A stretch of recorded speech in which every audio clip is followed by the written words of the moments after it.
why gay people need to have LGBT-friendly personal trainer. You want people who you can identify with. I have on my online training, I seem to get more beary men. It's definite differences how they want their fitness. Like, for example, they're not too worried about losing weight. They just want big boobs and big arms. When I'm with gay guys, it is an honest conversation. It's going, what are you wanting? You want to lose weight, or you just wanting to walk into a nightclub and get laid? There is so much pressure on the LGBT community to be the body beautiful, and also how many people are on cycles or, roids on this kind of situation. Yeah. I'm very honest with people. I try to be like, there's some people go, oh, there's just people like that. I'm going, you do realise they've been doing fitness for a long year and they are probably have been through a few cycles. And it's difficult. Like, not being funny, like if you walk into, a night out in a major club night, you do see a sea of men in amazing shape. And there's some people just think this is standard, but it's like going, no, there's a people doing a lot of work to get there. And you need to say, this is what they're doing. And I think you have to be very genuine with people.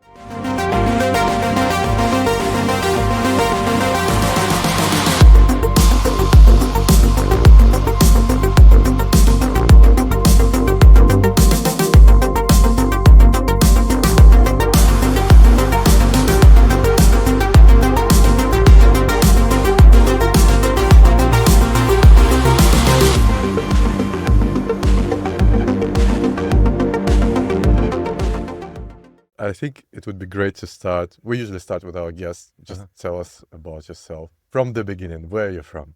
Hi, I'm Joey D. Phoenix, or Joey. I work as a personal trainer, and also I do OnlyFans. Haven't always done those things. So when did you realize that you are gay, and how did your family take it? Yeah, I didn't actually come out until I was 25. I actually held it for quite late. So it never was like 10 billion% men. You know what I mean? I kind of had relationships with women, and then found myself not quite finding that spirit, that hole, that feeling when you are with somebody who you want. Then I got into a very good job, and I sat myself for 4 years, and then there was a point where I had my own flat, a bit depressed, jumped on Grindr, had a moment with somebody. Next day came out to my whole family in 24 hours. Oh, wow. I just blitzed it.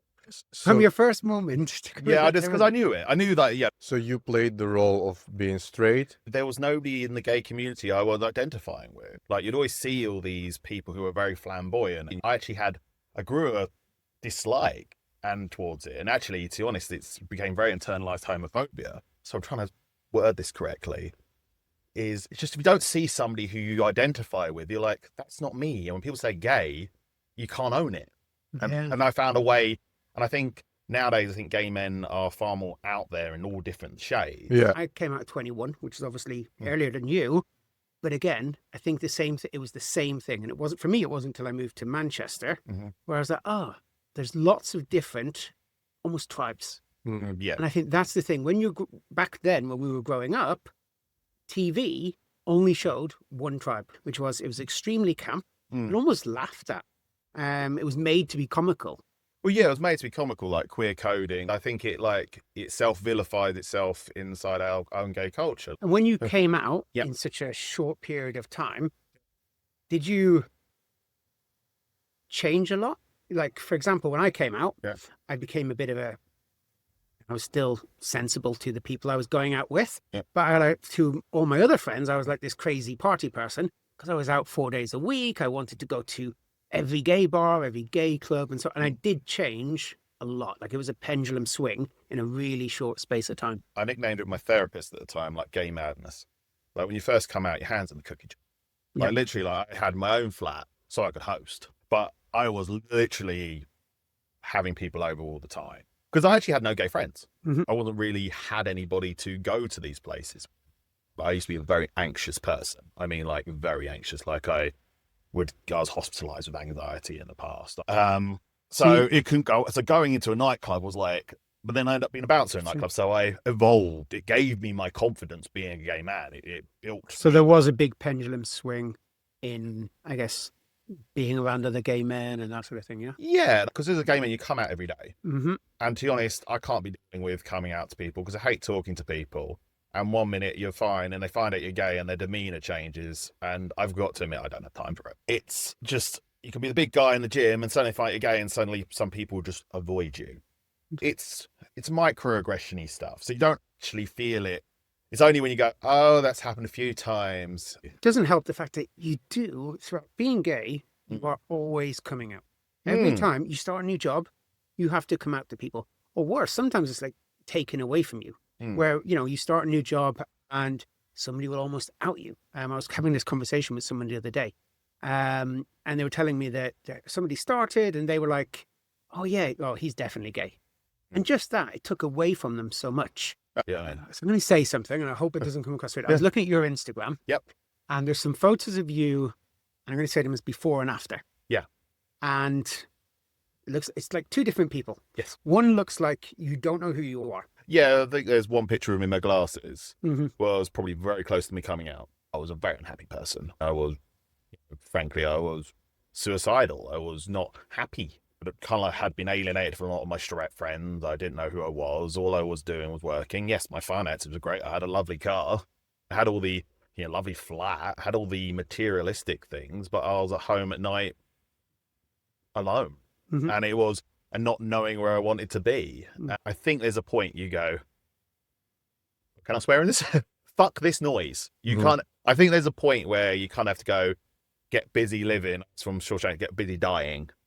I think it's sometimes when you're actually at your lowest, it's like you go, I have all the options in the world. Yeah. It's like sometimes when you feel like you're losing it, kind of go, what's the point? So I kind of came out, and I tell you what, I wish I came out when I was earlier, but that person you're talking about on those pictures, I needed to be that person for me to exist. Yeah. Go back to the photo for a second. Yeah. Now, fitness-wise, obviously you're a personal trainer, you do OnlyFans and so on, but did fitness play a big part? Yeah. Something else from fitness is I like being bigger because I feel safe. That's a toxic thing, but I like it when I walk down the road as a big bald guy and I can walk round down the road and people leave me alone. I do mess with you. Don't mess with me. And I do appreciate that. When the pandemic hit, I was stuck in a house. And my other half is a therapist, and there were video clients, seeing their video calls, Video calls. So I was banished to the decking. Luckily, the weather was fan-flipping-tastic. Okay. What am I going to do? I'm going to do some fitness stuff. And every day I was just posting fitness videos and, me working out. And then my social media started growing. And it's, there is the feedback loop of positive reinforcement. Yeah. So I did get that. And I built up my social media. And also there is the aspect as well is there is social capital in the gay world of having a good body. Period. Especially when me and my other half changed our relationship from a monogamous relationship after 10 years into a open, now turned into a poly relationship. And Can I just pull something out of what you said? So you were with your partner for 10 years? Yes. Then you went open? I think obviously being in a relationship for 10 years and me and my other half, we dearly love each other. But the thing is, different wantings were happening. You know what I mean? Is different needs were progressing. I think there was a lot of conversations we had. And then we just started being a bit open. We started playing a bit more outside of our thing. My other half ended up meeting somebody who they're both into music. They're both professional musician level. Okay. And like when they talk about music, I'm going, I'll get on Grindr, shall I? Yeah, really.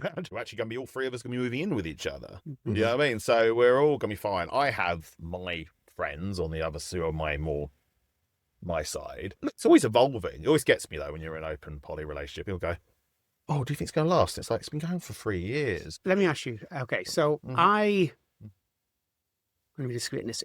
Some of my neighbors are poly. And one of them is always hitting me up to meet up. And I'm always like, I can't. And I have Googled many times what a poly relationship is.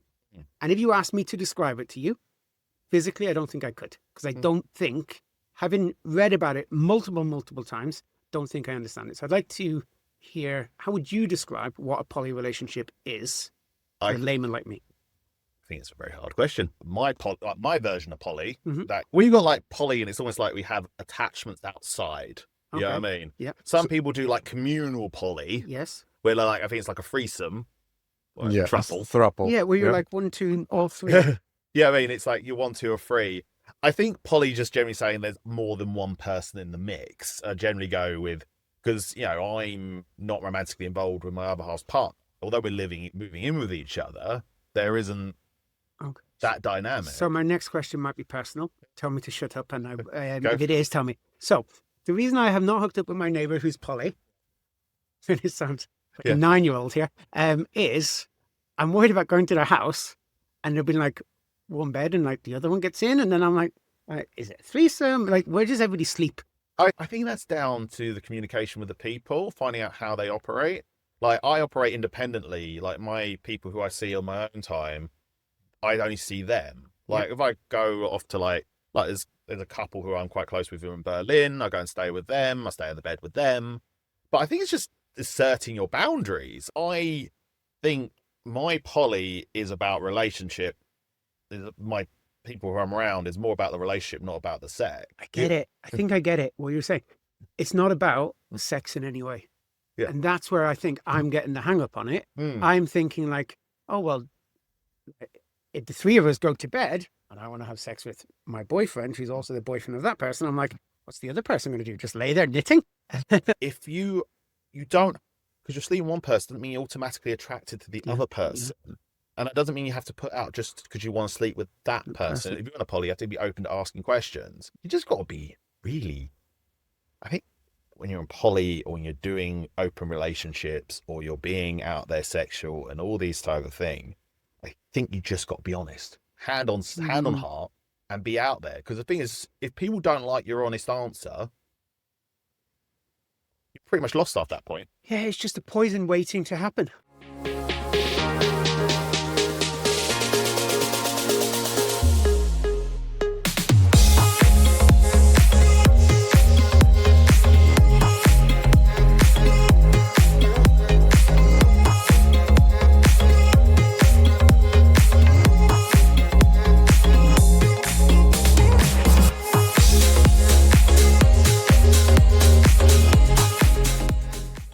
Joey, I'm extremely curious how the OnlyFans works in terms you're of looking for a side gig? yes, I am.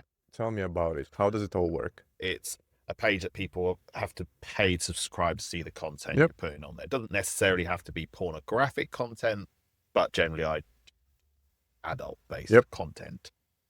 What you do is you upload videos, pictures, you can do live streams on there, and you basically set a price and people can then pay to subscribe, see like a Netflix subscription. That's the technical version of it. I treat it like an online social media. I've been doing it a year.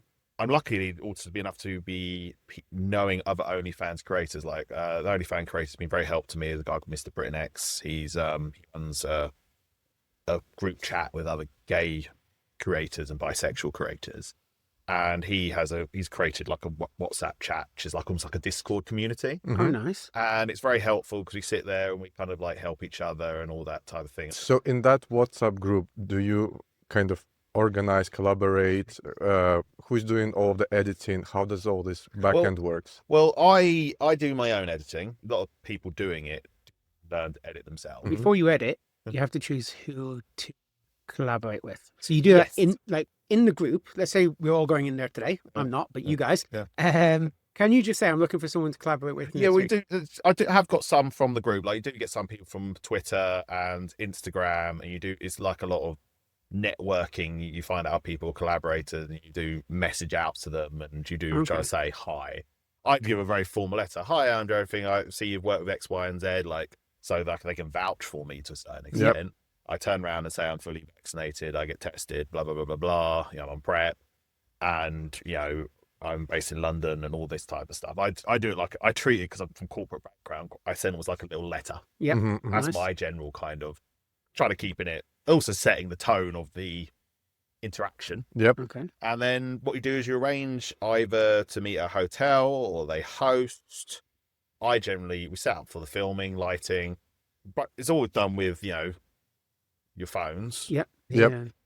And then how I normally do it is we just share to each other the raws, and then we edit them. I generally edit mine quite quickly, and I send my edit to them. I say, if you want to use it, I send them a blank edit without any of my tags or anything. The only thing that you have to do is just make sure you say, don't let me have it for free. And also you tag each other so you get the equal. It's very similar in some aspects of doing this podcast. Yes. The fact is, from my socials, you'll be tagged. Your socials will be tagged. It boosts both your socials up. It's a very similar interaction from that. So the free stuff, because you say don't give it for free. It sounds so cheap here. But I follow some OnlyFans people. Yeah. And they have a free page and they have a paid page. And I know there's only the snippet. It sounds so cheap. No, but it's a stage. But that's different. That's starting to get a stage where you pit your older stuff on the Pornhubs, these and stuff, because that stuff's evergreen. At the end of the day, is your older stuff that you'd been out. The thing is, you just have to make sure that you are tagging that person. That person has their consent. Two creators can tag each other, and there's consent. Or you send consent forms, or you also have, what you should do is you write consent forms, because you've got to be very careful, because if somebody withdraws their consent from that video, you got to take it down. That makes sense. Yeah. Or like some people, on their Twitters, for example, don't ever want them posting an erect penis, for example. So you have to do the general conversations with them. You'll say, like, what are you willing for us to post? What is this? You just have a really blunt conversation with them. And that's how you kind of have to, as long as you're respecting everybody and everybody knows exactly what each player is doing in the situation. Yes, I will say, like, I do talk to some people, say, do you mind if I put this on, put a little, a trailer. A lot of people find porn creators, like, when they go on X-Hamster or they go to Pornhub and they got their phone in their hand and their other hand, they find something, oh, they're hot. I'm going to find their Twitter. And then you kind of start really liking them, and they got this whole, oh, can I find 4 videos of them online? And, you try going down those sites that try to lead you down a million things. You go, tell you what, I'm going to go and follow this person, because also you create a personal persona, and that person goes, do you know what? I am going to pay these, $9 or stuff like that. You do that so it's about self-promotion. It's about, but some people wouldn't want any of their stuff being out free and different like that. Everybody wants to work different, as long as you navigate it. I don't think I could have sex with someone who wasn't my type, and I have a quite narrow type. So my question is, do you only do it to people that you're like, oh yeah, they're within my type? Or, for example, let's say you're not into twinks, as an example. Would you be like, okay, I'm not going to deal with twinks because it's not my style, sort of thing? But they have big following, but I'll do that for that reason. I am very, very consent. I know it sounds like a real thing, but I have to make sure that person has to want to be with me in that room. Because if I get a clock out in their eyes, they don't want to be in that room. I will. Yeah. I try to make sure that anybody I work with, I have some level of sexual attraction to. There's sometimes you might think it's a work decision, but then you have to live with it. It's not being funny. I don't want to be in a situation where I'm just putting out for the sake of putting out. I think you can you can do a bit of self-harm. I think some people view sex very differently. Like, some people can walk into a dark room, walk up to somebody and go bang, bang, bang, walk to another person who's just receptive and walk on. There's not any judgment. That's how they operate. I have to have, like, for example, I think I have a physical, I will say my primary like is a big hairy muscle bear, and yes, that is something which I'm highly attracted to. I will say also nowadays, for example, as I am now turning 40 next, I will say, if somebody, like, if I can remember the year you were born and I had my driving license, no. There's a point where I have like a little bit of like a ick. There's an ick factor. It doesn't mean I always get my content out all the time, but I don't want to be just creating content. And also to the situation, I don't really want to walk out of a situation going feeling like horrific. Like, why did I do that? And we've all walked out of, well, say from no, we have. I think everybody's walked out of a situation and gone, why did I do that? And it takes, so you're right afterwards. It's a couple of weeks later, you go, oh, that's damaged. Oh, my therapist might need to hear about that one. Some people work differently sexually. I will say I'm probably got a little bit of connection. Like, the thing is, like, I could sleep with a woman again if we got on really well and we were having fun and it was great. And she was a big hairy woman. A big hairy woman with a beard. She was a big woman with a big mustache. But yeah, I could sleep with her. And I have done. I'm ventured into, like, bisexual. But I think there's also, through OnlyFans, I have been exploring my sexuality again. Like, I do definitely think I am primarily a gay man, but I think there is an element to flexibility within myself. Like, I will say, if I'm driving along, I'm never going to notice a woman, but if I'm driving along and see a hot guy, I might crash my car. Yes. It's difficult when somebody reaches out to you and you're like going to go, it's like when, and the thing is, since it's in a work situation, say like somebody calls you out on a scruff or grinder, I personally, if somebody I'm not interested, I don't reply. Because even replying, going, sorry, not interested, I think sometimes can be more Rude. hurtful. Yeah. I think sometimes it's better just going. They move on quickly. Yeah. Whereas if you say, oh, you're not my type, they automatically think, well, what's wrong with me? Yeah, I don't. It's a difficult one, so I try not to be. I try not to, and if somebody's like hi all the time, I block. I will say at the moment, like I've been trying to organise collabs, and it's not always easy. And like you reach out to people who you find attractive, and they don't come back to you. Yeah. You sometimes like you can go, oh, okay, what's wrong with me? Like it can be as much as anything. You know, we all got egos attached. Yeah. Yeah. And I don't expect people obviously to be attracted to me, but just. But it is more difficult when you reach out in a business point of view and you might follow each other and all this type of stuff. And I think sometimes you have to go, do you know what? It's work. And that is the thing of it. And I don't need to find my validation through this. My validation has to be from, I'd find my own validation. Can I ask you, what was your biggest income per month from OnlyFans? I've got to admit, I haven't gone to like the thousands. It's been in the hundreds. So that sometimes comes to my consistency. I've got to admit, I think there's a point with some creators where I would say you have to realize it's work and how to get out the content and get more comfortable doing the content. The fact is, there's hotel rooms, it becomes expensive. And the problem is that there's a point where you come like breaking even with it. Also, when you get into social media, like, social media can either sometimes break your day or make your day. Like, I'm sure you've done like productions on this post, I've got 50 likes, and I spent hours doing this. Yeah. Or you just post a simple picture of, we got this 1,000 like, where is the logic? You try to say when's the best time to post, and then you see somebody who you're not doing any effort at all, and they're like. Do you think it's very competitive now on OnlyFans? Like, shall I do it as well, or it's already too saturated market and there are too many creators? I think they've got a lot of creators. I think at the moment people are having a look at their finances. And what's happened is, I think I'm hearing a lot of people aren't making.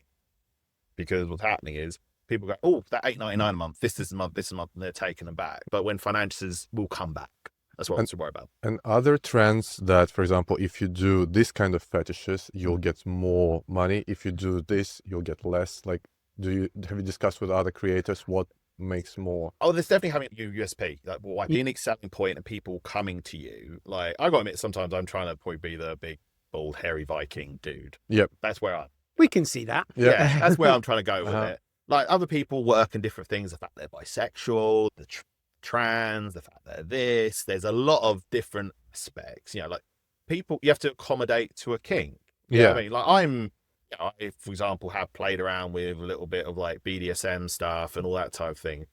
But I also am only going to do things I'm comfortable with. Yeah. I think this is another thing. I think people are trying to push their limits a little bit too far these days. Like, everything doesn't always have to be at max level. I think sometimes people should be reminded that it is nice sometimes just do missionary with somebody who you love and you care about and all that type of stuff. Yeah. I know it's porn, but not being funny. I think a lot of people think, oh, I've done this, now I have to go and be pissed. And it's like, no, that's not what you want. Don't do it. So if Azamat's going to get into it, what would be your top tip from? Just be genuine. Do yourself. Do something you're comfortable with. And if just constantly make sure you're doing regular content. Any reasons he shouldn't get into it? Once you've done it, it's done. People will find out.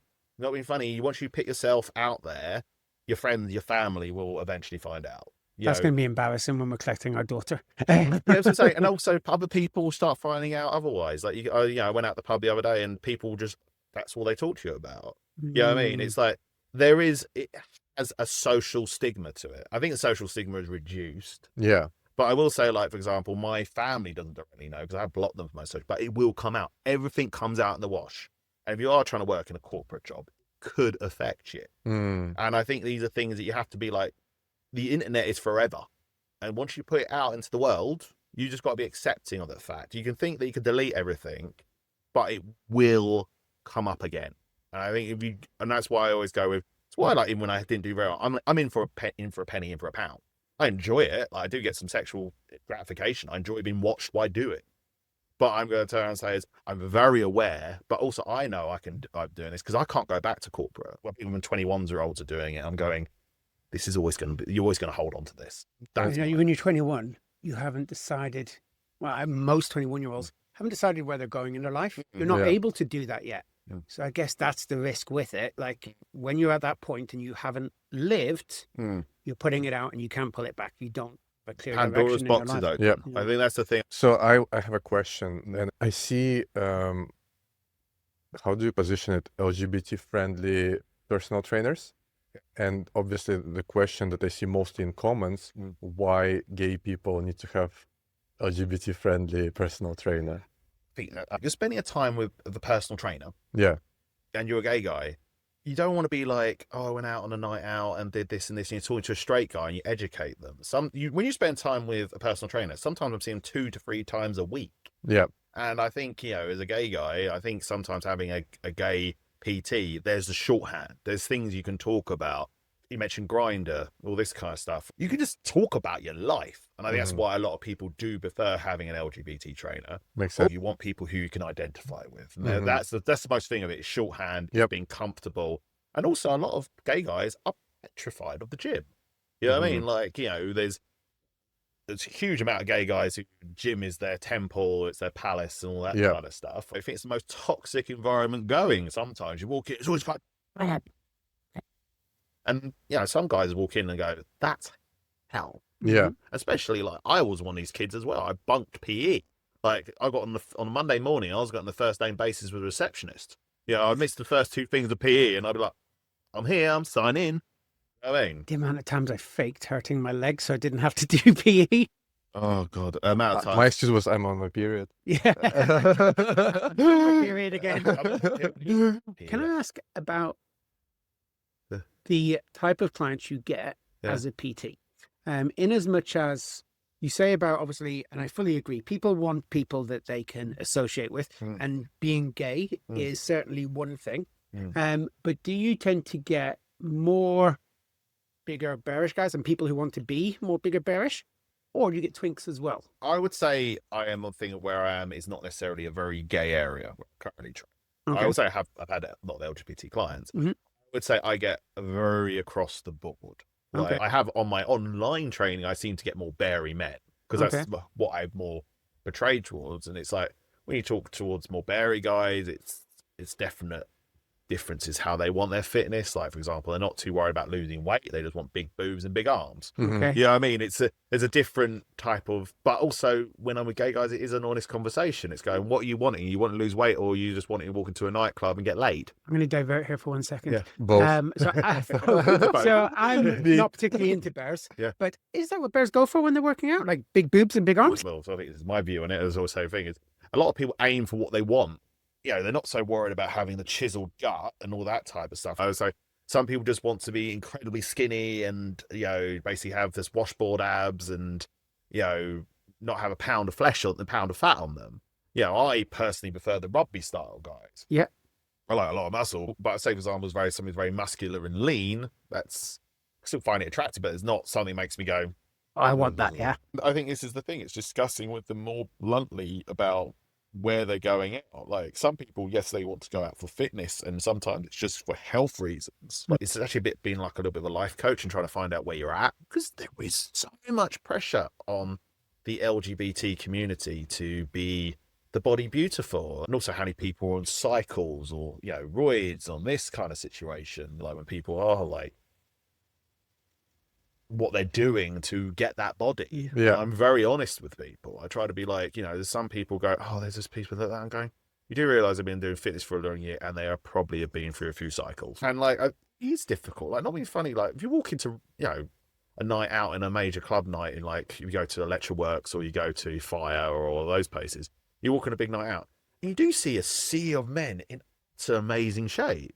And then some people just think this is standard, but it's like going, no, there's a people doing a lot of work to get there. And you need to say, this is what they're doing.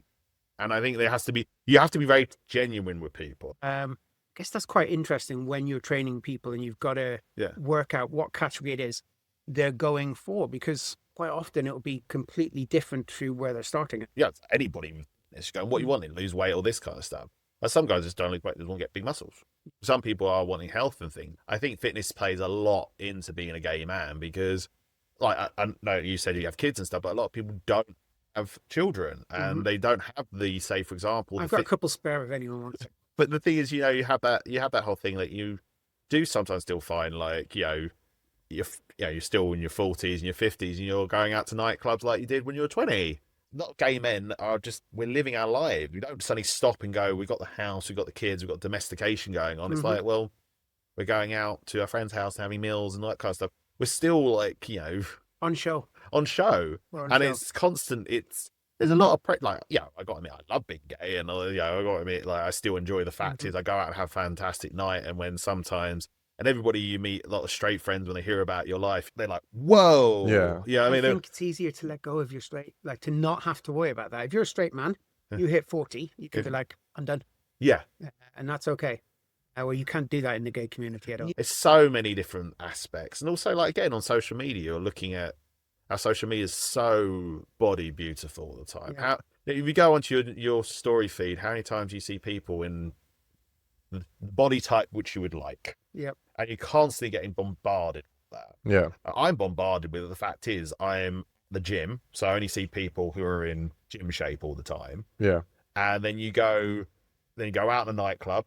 You say that you go to the nightclub where it's all people in the body shape again, all down the gym all the time. So it's constant noise. And I went out the other day with a bunch of straight friends, and suddenly I was the big muscle dude sitting there. People going, God, you're in good shape. And it's like, oh yeah, this is what 90% of the world's like. You know what I mean? You get very dissociated from reality, and like we're all sitting here, we're all like, in, you know, we're all in our against 40s plus. Or don't say. All right, calm down there. But you know what I mean? We are sitting there, but if you go around, you hang with straight friends, and then you look around, and go, I'm actually really good shape. And you do have that. Actually, good. Yeah. You guys have let yourself go. I love it. So whenever you feel bad, go hang out with your straight friend. Oh God! People just stand in a supermarket for 5 seconds and stand look at the world, the normal people, not normal. It sounds like a thing that you're thinking, but we're standing and look at the general people. Yeah. And when you're in really good shape, you stand there. I tell a lot of the big muscle guys who are straight or gay, I say, just next time you're in the supermarket, stand in the queue and just look. Yeah.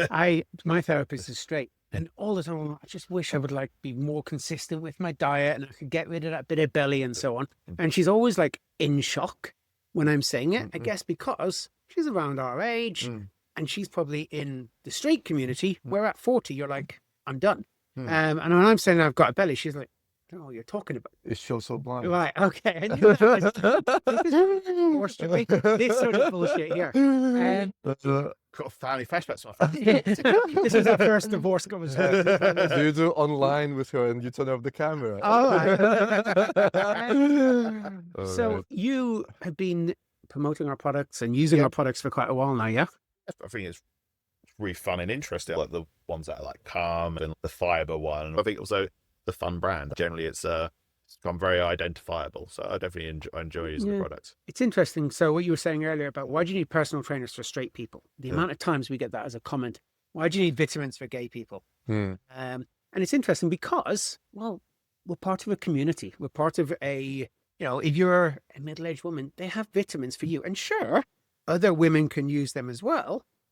But say for like the common people, sometimes they get paranoid about the fact is their loads aren't big enough. Yeah. Personally, from my point of view, that's just bizarre because it's like, as Black goes, surely it's like some days we're like, bloody hell, and there's some days you're like, is that it? You know what I mean? And you wish I hadn't bothered for that hill trip. Sometimes they can be the most powerful cum you've ever had in your life. But I'm going to turn around and say is it's like some people think, when they see people who have that like disorder where it like comes out like an absolute stream. I think that's fake. No, there's actually a disorder that actually makes you do that. But I always go with there are different things that we need to worry about. Like, we are looking for these things, and also the education's not out there. The education's not out there. I got my preps changed it, but I didn't really learn about good douching habits until my 30s. But it's like, you're hearing about these things like nowadays. There's PDFs about it, understanding your body, and all these type of things. I think there's still a lot of taboos, and I think there's a lot of conversation because we do use our bodies differently. I think that's why I say gay guys always turned out. It's not necessarily, but there's a lot of pressures, and also there's we could really go down through queer history, why we all want to look good and all this kind of stuff from the stuff that happened in the 80s. But it's like there's so many factors. Being a gay man it's great, it's exciting, it's exhausting, and I think it is good that people are doing supplements. They're trying to figure it out and trying to know thyself. And I think that's the thing. I think it is, and instead, like the bottoming one, I think is the main one. Like fiber's huge. Yeah. I think that's probably, I don't know things, but it's fiber. For me, it's for the daddy stamina. Like the energy I get from that, especially like being a single dad of 3 kids, that just keeps me going all day. And I ran out last week, which is stupid. You think we have so much of it. And like literally, I stopped taking it for 2 days. And by afternoons, I'm crashing. It's so weird. And again, what you were just saying about knowledge, not knowing, like, I had no idea the benefits of some of these things. I didn't know if you take fiber, it makes douching easy. And I didn't find that until I was 38. It does massively make differences. And you said, like, for example, as you get older, like, I'm like in some of the best physical health that I've ever been. But I will still say, like, after I've done a day, I still say, like, I crash hard now. I can't stay up for 24, 48 hours like I used to when I was younger. Nowadays, it's like, I'm going out tonight. I'm going to literally go home, have a 20-minute nap. Yes. I actually plan that. Yeah. And like people think it's an old person, but I'm like, I have to literally set a timer for 20 minutes, 25 minutes, put my head down, go. If I don't, I'm going to be out and about at 9 o'clock tonight, but a friend's birthday, and I'm going to be like going, I actually feel ill. Yeah. You know what I mean? I'm not feeling well. And the thing is, it's ridiculous because you're in good shape. Yeah. And then it is like, for example, making sure that you are taking your vitamins, your supplements. And you do sometimes feel like, and also like the fact that you've done summer's gummies and all that kind of stuff, because it's, the gay guy, sometimes it's like, your antidepressant, your stomach acid pill because of your antidepressant. You know what I mean? It's like all these things. You end up to a point you do feel like you're rattling. Taking all 30 of them in a row, sort of thing. I'm down to like the gummy sweets. I now have almost like, to a certain extent, I have like certain mornings have them. Or I'm sitting watching TV and instead of eating, going and getting some chocolate or something. I've actually told other people to do this. If you want something sweet, at least you can go. Wonderful. But yeah, good. Thank you very much, Joe. Just to say thank you so much for coming on. We've loved having you here. I hope it's been all right. And we'll definitely have you back another time. No, pleasure. Thank you so much. Thank you very much. It was great. Thank you very much.